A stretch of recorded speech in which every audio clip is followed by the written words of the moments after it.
story began when the angel Lucifer and his minions mounted an insurgency against the Father of the heavens, wanting control of the galaxies. But the Father appointed Gabriel and his legion to war against the rebellion. And in so doing, it was said that God the Father, in effect, hurled Lucifer down to the earth with his corrupted entities in the high places, which is a third of the stars, where Michael, otherwise known as Gabriel, and the dedicated to God the Father's chosen celestial beings, whom he blessed with his all-powerful active force, administered the insurgents' downfall, and called the former star-like creature Lucifer, Satan, the fallen, meaning the accuser and enemy of God. And God said, "Woe be unto the earth, for the devil has come upon thee with great anger, for he knows that he has but a short time to exist." Now there have been scientists that have said that about 65 million years ago, a disaster occurred when a meteor hit the earth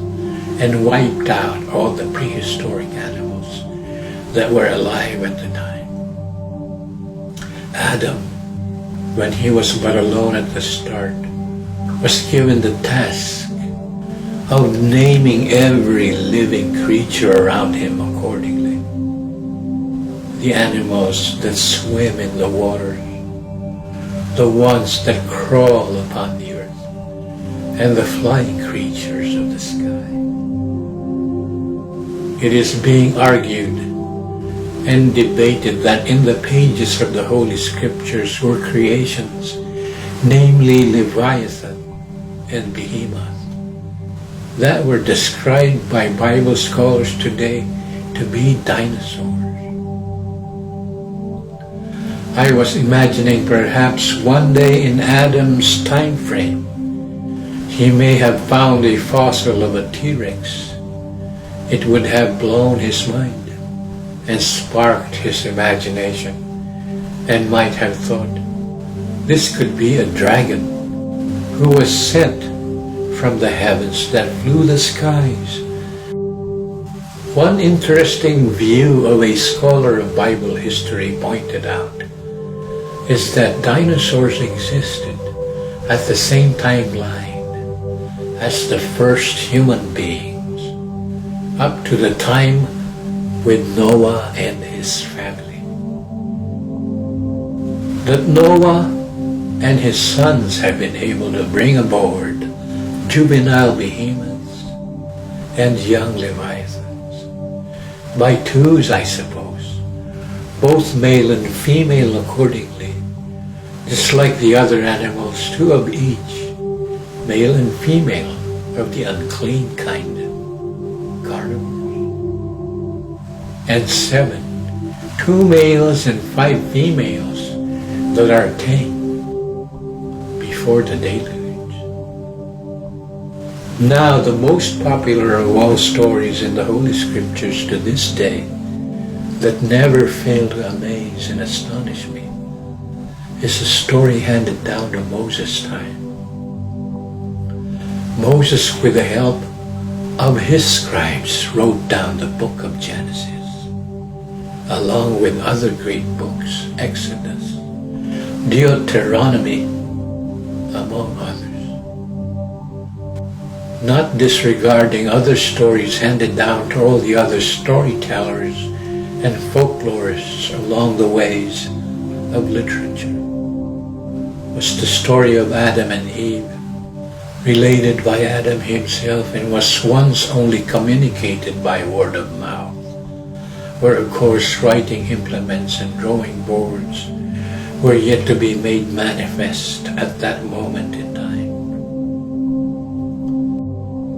In the traditional principle of belief, the first humans were first made in the image of God. In God's image, both man and woman, where God said,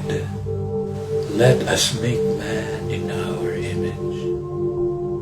Mankind, therefore humans, presumably the Almighty Creator of heaven and earth, was talking to someone other than himself.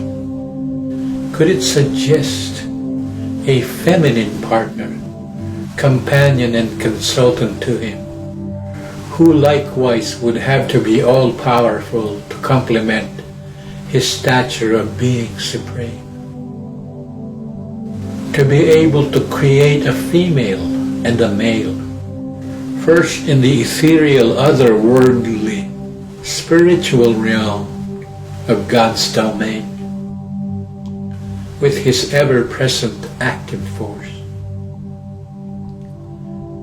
Then God, after imaging his perception of their idea, created the first man from the soil of the ground, the earth, and eventually seemingly imaginable cloned with a variation, if not modification, the first woman from the man's rib, through comparatively, in modern times, a clinical laboratory surgery, only after making him fall into a deep slumber. Thus Adam was given his companion Eve, the Eve of mankind, mother of all human beings, to inhabit a perfect garden, until they came to be tested, failed, and was driven out of Eden, now guarded by an angel with a swirling sword. Adam and Eve were given the first commandment, "Go forth, make many,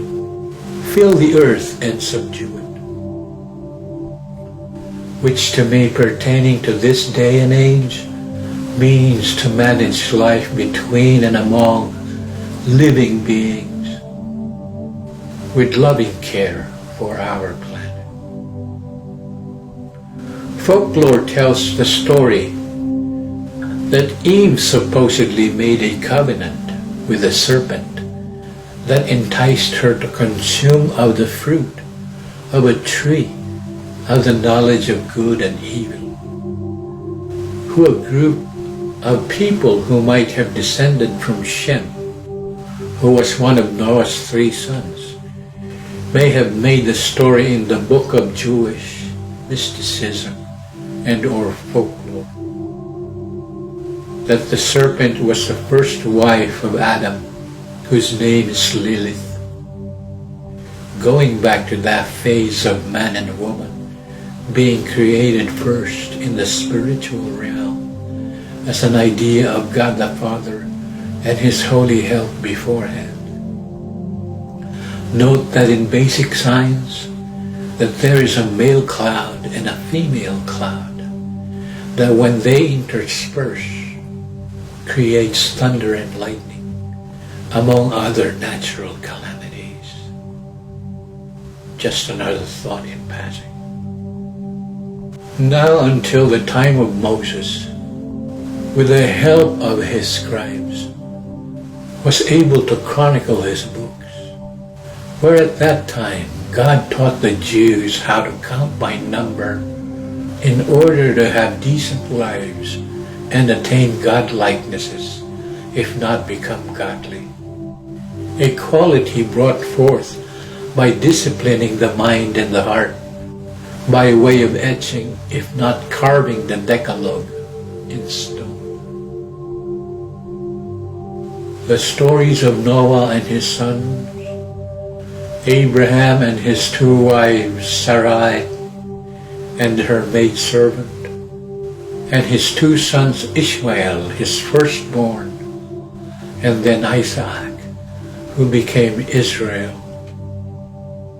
together with the 12 tribes of Judea, toward King David and King Solomon, up to Jesus and the 12 apostles, and now more than ever the most read book, the New World Translation of the Holy Scriptures, the Septuagint, transcribed in writing from their original Greek, Aramaic, and Hebrew texts. Among the other Bibles were today, from the Nag Hammadi Library, stands 4 missing Gospels of Magdala, Philip, Thomas, and Judas Iscariot. It all began when the Septuagint was canonized, with the emperor of the great Roman Empire, Constantine,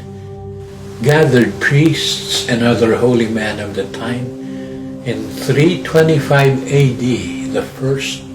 Council of Nicaea, where not all of the men agreed with the making of the Bible. Some books were missing until now. Now down to the time of Hitler, where he was a Kaiser, he led the Germans to annihilate the Jews in Europe, might have started with the first Roman-Jewish War in 70 AD. 70 years after Jesus was put to death, like a common criminal in the midst of 2 thieves, he was despised by the Sanhedrin, the High Court and Senate of Israel, of which at that time it was Caiaphas who was its head priest, who called on Pontius Pilate to be the one to sentence Jesus to die, of which Zerah, one of Caiaphas's priests, made the motion to have Judas identify who Jesus is by way of a kiss, but only to identify him, because in those days you don't have the skill of an artist to render in drawing the image of Christ. All the more, photography was also not available as well in the same time frame, of course. And all because Judas, out of all the apostles, was the one who believed that Jesus would be the rightful leader of mankind. Where after Jesus was put to death, the Sanhedrin, by way of persecution by the Romans, eventually was dissolved. And then the Roman Empire crumbled shortly thereafter. And yet what remains is Constantine's legacy of elevating the apostles Peter and Paul as 2 of the first Holy Roman Church popes and saints. It was the Emperor Nero who killed both Peter and Paul, where in that timeline, the Apostle John the Divine, through holy inspiration, wrote the book of Revelations in the island of Patmos, while in exile in Greece, where John mentioned seeing Jesus and told him to write about stars and diadems, and of a dragon, its horns, signifying world powers, with a drunken harlot and her fornications and adultery.